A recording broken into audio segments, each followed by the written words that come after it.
নমস্কার, আপনারা দেখছেন শিবম দাসের ইউটিউব চ্যানেল। এবার সেই র্যাপিড ফায়ার রাউন্ড। আমার সঙ্গে আছেন সন্ময় ব্যানার্জি। 15টা প্রশ্ন, এক বাক্যে উত্তর, যে কোনো একটা অপশান বেছে নিতে হবে। সন্ময়দা রেডি? শুরু করি একদম। প্রথমে আমি যেটা জানতে চাই যে আপনার কাউন্সিলরের জীবন ভালো ছিল নাকি রাজনীতিবিহীন জীবনটা ভালো? রাজনীতিবিহীন জীবনটাই ভালো। কোনো কারণ ছিল পার্টিকুলারলি মানে এর পিছনে? না না, আমি একটা মুক্ত বিহঙ্গ, কথা বলতে পারি নিজের মতো করে। নরেন্দ্র মোদী নাকি অমিত শাহ পছন্দের ব্যক্তিকে? অমিত শাহ। অমিত শাহ একদম। এমন একটা গুণ বলতে হবে, নিচের কিছু নাম আমি বলবো, তাদের থেকে আপনি শিখেছেন। 1 নম্বর হলো শুভেন্দু অধিকারী। শুভেন্দু অধিকারী। কি শিখেছেন ওর থেকে? জোশ। সুকান্ত মজুমদার। মন্তব্য নেই, ভালো মানুষ, অধ্যাপক। ফিউ সেকেন্ড নেই। না। দিলীপ ঘোষ। ভালো লাগে। মমতা ব্যানার্জি। যন্ত্রণা হয়। কি শিখেছেন? আমার প্রশ্ন হলো কি শিখেছেন, একটা করে পজিটিভ দিন বলুন। আপনার ওপিনিয়ন আমি পরে শুনছি। সুকান্ত মজুমদার মন্তব্যহীন। দিলীপ ঘোষের থেকে কি শিখেছেন? যেমন জোশটা শিখেছেন শুভেন্দু অধিকারীর থেকে। ডাইনামিজম। মমতা বন্দ্যোপাধ্যায়। মিথ্যে কথা বলা উচিত না। ও মোহাম্মদ সেলিম। সবসময় হাসি মুখে থাকতে হয়। অভিষেক ব্যানার্জি। এত খারাপ হতে নেই। Amit Shah. Determination. Narendra Modi. Listener, good listener. এদের বাইরে এমন কোনো নেতা যার থেকে আপনি কোনো উপদেশ পেয়েছিলেন যেটা এখনো মনে আছে, যে কোনো দলের হতে পারে? অধীর চৌধুরী। কি কি উপদেশ পেয়েছিলেন? থামবেন না। গ্রেট।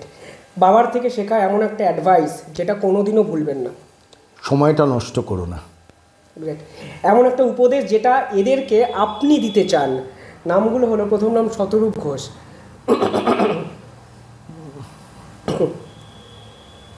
একটু সংগঠনে মন দাও।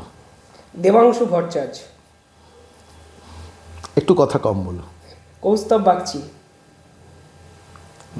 লড়াই চালিয়ে যাও। কুণাল ঘোষ। এত খারাপ হতে শেখাবেন না।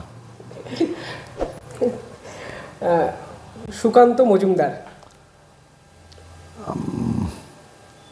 একটু জোশ আনুন। দিলীপ ঘোষ। একটু মানুষের কাছে আরো বেশি করে পৌঁছন। শঙ্কুদেব পান্ডা। একটু নিজস্ব ইমেজে নজর দাও। অনুপম হাজরা। স্থিতশীল হন। সজল ঘোষ। সংগঠনে ঢুকুন। বিকাশ রঞ্জন ভট্টাচার্য। আপনার মতো মানুষ যেন হতে পারি। আচ্ছা, অভিষেকে নবজোয়ার নাকি মীনাক্ষী মুখার্জির ইনসাফ যাত্রা পছন্দে কি এবং কেন? মীনাক্ষীর ইনসাফ যাত্রা। কেন পছন্দে? পছন্দ তার কারণ একটা জোশ দেখেছি। সেটা বামপন্থী নেতাদের মধ্যে দেখেননি এর আগে? না, দেখেছি, অনেকের মধ্যে দেখেছি। মীনাক্ষী মুখোপাধ্যায়ের মধ্যে ডিটারমিনেশনটা খুব ভালো লেগেছে। হতে পারে আমি বামপন্থী নই, কিন্তু ওর ডিটারমিনেশনটা এবং কথা বলার স্টাইলটা খুব ভালো লেগেছে। বামপন্থী নেতাদের মধ্যে র্যাঙ্কিং ওয়াইজ ভালো লাগাতে আপনাকে সাজাতে হবে। জ্যোতি বসু, বুদ্ধদেব ভট্টাচার্য, সুভাষ চক্রবর্তী, গৌতম দেব, মোহাম্মদ সেলিম। বুদ্ধদেব ভট্টাচার্য। তারপরের নাম?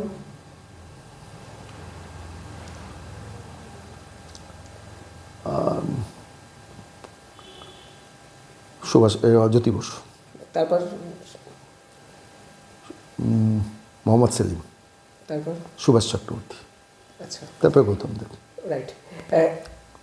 রাজনৈতিক গুরুকে সন্ময়দা আপনি এখনো অবধি যাকে নিজের রাজনৈতিক গুরু হিসাবে মানেন, বোঝেন? আমি তো রাজনীতির বাইরে, তাহলে আর গুরু থাকবে কে? না, যখন রাজনীতি করেছেন চুটি এককালে, তার রাজনৈতিক সত্তা তো অস্বীকার করার জায়গা নেই। অধীর চৌধুরী কংগ্রেসে থাকতে অবশ্যই আমার রাজনৈতিক লিডার ছিলেন। এমন একটা গুণ যেটা আপনি আপনার মধ্যে বাড়িয়ে তুলতে চান? একটু ভালো যেন লিখতে পারি। আপনি যথেষ্ট ভালো লেখেন। এখন লেখার ক্ষমতা একটু হারিয়ে ফেলেছি। যখন শুভেন্দু অধিকারী আপনার বাড়িতে প্রতি বছর আসেন, এই অনুভূতিটা কি আলাদা রকম একটা সৃষ্টি হয় যে বিরোধী দলনেতা আপনার বাড়িতে নিয়ম করে আসেন, রেগুলার আপনারা যোগাযোগ রাখেন কোনো কারণে?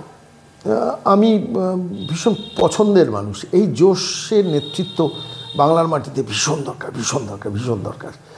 মানে সেই জোশটা আমার মধ্যে পাই বলে। কিন্তু ব্যক্তিগত সম্পর্ক তো অনেক নেতাই রাখেন না অনেকের সাথে, সেই আমি রাখি। আমি অবশ্যই ওর সঙ্গে যোগাযোগটা রাখি। তার কারণ অন্য কিছু না, উনি যেদিন আপোষ করতে শেখাবেন সেদিন থেকে আর যোগাযোগ রাখবো না। এমন এই বয়সে এসে সব থেকে বেশি মিস করেন কি?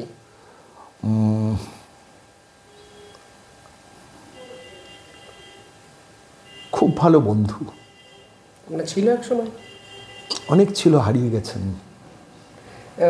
ভিডিও দেখে আসা সব থেকে গুরুত্বপূর্ণ একটা ফোন যেটা আপনাকে উদ্বেলিত করেছিল? নাইজেরিয়ার বনাঞ্চল থেকে একটা ফোন। ও তাই কি হয়েছিল? তারা গাড়ি চালাতে চালাতে ফোন করছিলেন, বলছে বাংলা বার্তা দেখছি আর আপনাকে ফোন করছি। আমরা দুই ভাই নাইজেরিয়ার একটা প্রত্যন্ত অঞ্চলে একটা প্রজেক্টে কাজ করি, ফেরার সময় আপনার অনুষ্ঠানটা কিবোর্ডে চালিয়ে দিই, দেখতে দেখতে আজকে যে অনুষ্ঠানটা শেষ হলো আমার মনে হলো আপনাকে একটু ফোন করি। গ্রেট। আমি একটা আমার অভিজ্ঞতা বলতে পারি? নিশ্চয়ই, বলো, শুনবো। আমাকে আর্জেন্টিনা থেকে একজন ফোন করেছিলেন। আর্জেন্টিনার যে ক্রুজগুলো হয় না, জলের মধ্যে যায়, ওই জলের মধ্যে থাকাকালীন বোটে বসে একজন আর্জেন্টিনিয়ান দর্শক আমাকে ফোন করেছিলেন এবং ওখানে একটা টাইমিং বলেছিলেন যে এখন সন্ধ্যে 7টা বাজে, আমি জানি না ওখানে কটা বাজে, আমার মনে হলো তোমাকে একটা ফোন করা দরকার, তোমার একটা শুভেন্দুময়তে ইন্টারভিউটা দেখে আমার মনে হলো তোমাকে যদি ফোন না করি, আমি বাংলা ছেড়েছি প্রায় 15 বছরের কাছাকাছি হয়ে গেছে, আমি দেশে দেশে বিভিন্ন ঘুরে কাজ করি এবং যখনই হয় তোমার ভিডিও আসলে আমি দেখি, তুমি আমার থেকে বয়স অনেক ছোট, কিন্তু ওই একটা ফোন আমাকে ভীষণ মাত্রায় নাড়িয়ে দিয়েছিলেন এবং ওই ভদ্রলোক আমাকে অনেকদিন ফোন করেননি। আর আমি নাম্বারটা যেটা হয় সর্বদা সেভ করা হয় না সব সময়, তারপরে ফোন উনি করেছিলেন যখন উনি মালয়েশিয়া যান। ওই মালয়েশিয়া যাওয়ার পর 3 মাস আগে সেই ফোন আসা, তারপরে আর ফোন আসেনি। আমি ভীষণ মাত্রায় ভাবি উনি আমাকে কেন ফোন করছেন না বা যোগাযোগ করছেন না। আমার এই প্রসঙ্গে একটা ফোনের কথা খুব বলতে ইচ্ছে করছে বলে বলছি, কন্টেন্ট নিয়ে বলবো না, কিন্তু একদিন আমি একটা ফোন পাই, ফোনের অপর প্রান্ত থেকে যে নামটি আমাকে বলা হয় উনি কথা বলবেন, তারপরে আমি কথা বলি। প্রথমে বিশ্বাস করিনি তিনি আমাকে ফোনে কথা বলছেন, তারপর যখন গলাটা শুনলাম মানে হি ইজ দ্য পারসন, প্রায় 15 মিনিটের ওপর ফোনে কথা বলেন। তিনিই ফোন করেছেন আরেকজনের নাম্বার থেকে, লোকটার নাম সৌরভ। এটা আমার, এটা তুমি জানো, আমার সাথে আপনার কথা হয়েছিল। এটা আমার জীবনে এটা পরম পরম পাওনা। যে যাই বলুক, আমি যে যাই বলুক, আমি সৌরভ গাঙ্গুলির পাগলের মতো ভক্ত। মানে আমার খালি কল্পনায় দেখি প্রত্যেক বাঙালি যেন ওই লর্ডসের ব্যালকনি থেকে ওইভাবে তার জার্সিটা ওড়াতে পারেন।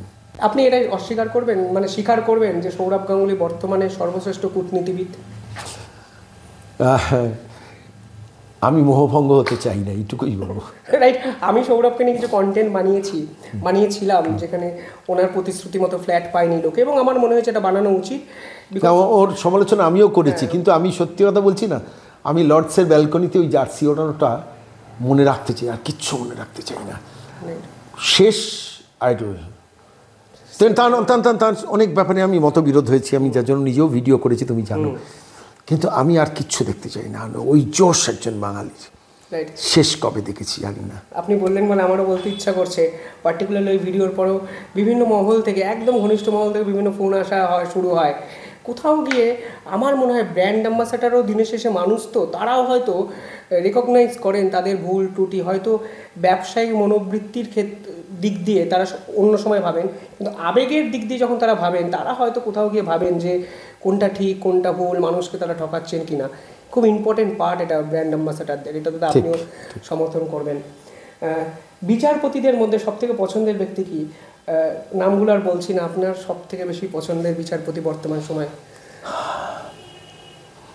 বিতর্কে যেতে চাই না, কিন্তু আমার দুটো নাম একসঙ্গে বলতে ইচ্ছে করছে। একটা নাম বলুন। আমি দুটো নাম আমি জানি কি বলবেন, বাট একটা নাম যদি বলেন। এই মুহূর্তে বিচারপতি অমৃতা সিনহা, মানে এরকম, কিন্তু এর সঙ্গে আরেকটা নাম বলতে ইচ্ছে করছে, বিচারপতি অভিজিৎ গাঙ্গুলি, কেন দুজনই প্রায় একই জায়গায়। হ্যাঁ, রাইট। না, বিচারপতি অমৃতা সিনহা নিয়ে আপনার পার্টিকুলারলি পর্যবেক্ষণ কি? মানে অনেক না, উনি কোনো রায় দিয়েছেন বলে না, ওর প্যাটার্ন অফ জাজমেন্ট, যে সিস্টেমে দরজা বন্ধ করে রাত্রির 8টার মধ্যে অপারেশন করিয়ে দেওয়া, this is what judiciary demands from, মানে পিপল ডিমান্ডস ফ্রম জুডিশিয়ারি। 8টা 10টা 12টা whole night school service commission ঘিরে ফেলো, জাস্টিস অভিজিৎ গাঙ্গুলি ঘিরে ফেলো, সমস্ত ডিভিডেন্ড ডকুমেন্টস বার করে নিয়েছো। This is what judiciary should be. Right. এমন একটা জিনিস যেটা ছাড়া সন্ময় ব্যানার্জি চলতে পারবে না? আমার টিম বাংলার বার্তা। না, এমনি কোনো গ্যাজেট বা এমন কিছু যেটা ছাড়া আপনি চলতে পারবেন না? শিবমের ইন্ডিপেন্ডেন্ট বেঙ্গল দেখা ছাড়া। ও মানে আপনি আমার চ্যানেলটা প্রমোট করে দিচ্ছেন, ইন্ডিপেন্ডেন্ট বেঙ্গল একটু সাবস্ক্রাইব করে দেবেন, বাংলার বার্তা যারা অবশ্যই দেখবেন। আমার অত্যন্ত প্রিয় চ্যানেল, অত্যন্ত প্রিয় চ্যানেল। আমি সব আমার নিজের চ্যানেল আমি টেলিকাস্ট করে দেখি না, কিন্তু আমি শিবমেরটা মিস করি না। ও থ্যাংক ইউ। সন্ময়দা, আপনার কথা অনেকে শুনতে চান, আপনি সবথেকে ভালো বা সবথেকে বেশি কার কথা শুনতে ভালোবাসেন, বা কে ভালো বাংলা বলেন বলে আপনি বিশ্বাস করেন বর্তমান সময়ে? পলিটিক্সে না পলিটিক্সের বাইরে? পলিটিক্সের বাইরে এবং পলিটিক্সের ভিতরে। পলিটিক্সে অবশ্যই Suvendu Adhikari, no one else. পলিটিক্সের বাইরে? আর পলিটিক্সের বাইরে তো এখন আমি পলিটিক্সের বাইরে আর কিছু ভাবতে পারি না। বহু মানুষ ছিলেন, বহু মানুষের কথা বক্তৃতা ভীষণ ভালো লাগে। সঞ্জয় মুখোপাধ্যায় চলচ্চিত্র সমালোচক, অসাধারণ বাগ্মী। সন্ময়দার যখন সঙ্গে যখন ফোনে কথা হয়, ওনার কথার উপরে একটা রেসপন্স করা যায় না, যে অগাধ জ্ঞান। বক্তৃতা সাম্প্রতিককালে আমার বাড়িতে হয়েছে, আমি আসতে পারিনি ওই দিন, আমি দেখেছিলাম পোস্টারটা, মন্ত্রমুগ্ধের মতো শুনেছি। এরকম বেশ কিছু মানুষ আছেন, কত মানুষ বলবো, বিদগ্ধজন বহু মানুষ আছেন যাদের হরিপদ ভারতীকে দিয়ে সে শুরু করা যায়। সৌমেন ঠাকুরের বক্তৃতা, হরিপদ ভারতীর বক্তৃতা, কত মানুষের বক্তৃতা আমি শুনেছি। বিদগ্ধ মানুষের, রুদ্রপ্রসাদ সেনগুপ্ত খুব ভালো বক্তা ছিলেন এক সময়। বহু মানুষের কথা বলছি, কিন্তু ইদানিংকালে সাম্প্রতিককালে শেষ বক্তা যার অসম্ভব ভালো বাগ্মিতা আমাকে মন্ত্রমুগ্ধ করে দিয়েছিল, সঞ্জয় মুখোপাধ্যায়। সঞ্জয় মুখোপাধ্যায়কে আমি একদিন ইন্টারভিউর জন্য ফোন করেছি, আমার চ্যানেলে বহু ইন্টারভিউ দিয়েছেন। আমাকে বললেন, শিবম আমি তোমার কাজ দেখে খুব ভালো কাজ করছো অ্যান্ড অল, কিন্তু তুমি কি আমার কোনো বই পড়েছো? আমি ওই দিনটা আমার কাছে, এখন আমি ক্যামেরার সামনে বলতে আমার পড়াশোনার অভ্যাস আছে, আমি সাহিত্য নিয়ে পড়াশোনা করি, চর্চা করি, কিন্তু সব বই তো পড়া হয় না। আমি তখন বলতে বাধ্য হয়েছিলাম, না আপনার বই আমি পড়িনি।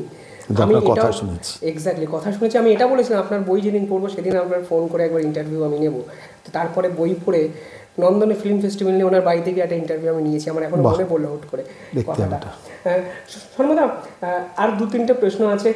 এরকম কোনো একটা জিনিস যেটা আপনাকে খুব কষ্ট দিয়েছে, এরকম কোনো ঘটনা? মানে আমি ধরুন অনেকটা ইন্টারভিউর জন্য ফোন করেছি, আমাকে না বলে ব্লক করে দিয়েছি, এই অভিজ্ঞতা আছে। কিন্তু আপনার কেসটা তো একটু অন্যরকম, আপনার এরকম অভিজ্ঞতা যদি কিছু থাকে?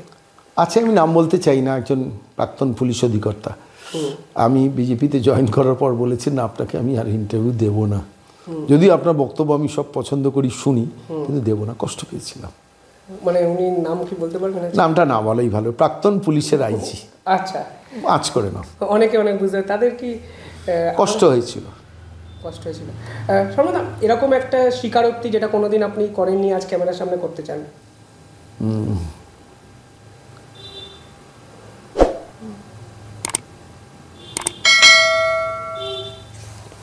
কি বলবো, অনেক কিছু স্বীকারোক্তি আসে, ভিড় করে আসে মনে। শুধু এই বাংলার পট পরিবর্তন করার শরিক হতে পারলাম না। টুকরো যুদ্ধ করছি, কিন্তু বৃহত্তর যুদ্ধে যোগদান করার একটা ইচ্ছে বাংলা রইল। বাংলাকেই চোরমুক্ত বাংলা তৈরি করার জন্য। কেন বলছেন পারবেন না?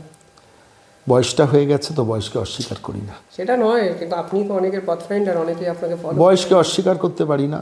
ফিল্ড ওয়ার্কটা আরও বেশি করে মানুষের মুক্তির জন্য কাজ করতে পারলে খুশি হতো। উই শুড বি প্রাউড যে আমরা বাঙালি, কিন্তু সেটাও আমরা ভুলতে বসেছি। এমন একটা ভুল বা এমন একটা গুণ, মানে দোষ বলবো, যেটা আপনি আপনার মধ্যে রেকটিফাই করতে চান এই সময় এসে? আরও বেশি পরিশ্রম করতে চাই।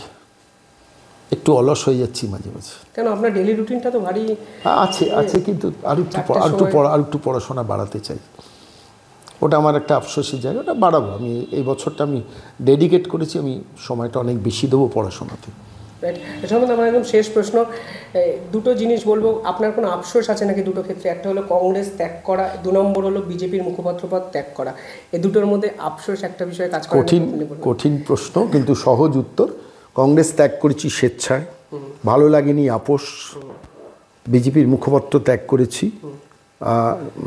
আমার মনে হয়েছে যে আমার থেকে অনেক ভালো মুখপাত্ররা পার্টিকে সার্ভিস দিতে পারবে, আমি সেই সময়টা দিতে পারবো না।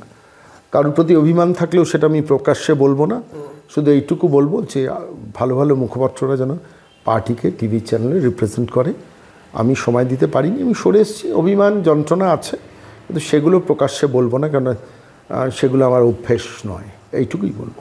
রাইট। আপনি আমার থেকে বয়সে অনেকটাই বড়, তাই বিয়ে করার পর জীবনটা কতটা বদলেছে আর জিজ্ঞাসা করতে পারলাম না, বাট বিয়ের আপনার মেয়েরও বোধহয় এখনো বিবাহের একটা সময় এসে গেছে। আমাকে অনেকে মানুষ কমেন্টে লেখেন যে দুর্গা কবে আসবে, বিয়ে কবে আসবে। বিয়ে করার পর সত্যি জীবনটা বদলে যায় সন্ময়দা? না, একটু তো সামাজিক মানে পারিবারিক দায়বদ্ধতা বাড়ে, আর ব্যস্ততা মানে সময় হ্যাঁ বাড়ে। আমি সময় দিইনি, পরিবারকে সময় দিইনি। আমার স্ত্রী আমার ছেলে মেয়েকে বড় করেছে, ওরা আজকে প্রতিষ্ঠিত হয়েছে, তার স্ত্রীর কন্ট্রিবিউশনটা 100%, আমি শূন্য। বাবা এসব শুনলেও ভয় লাগে বর্তমান সময়ে।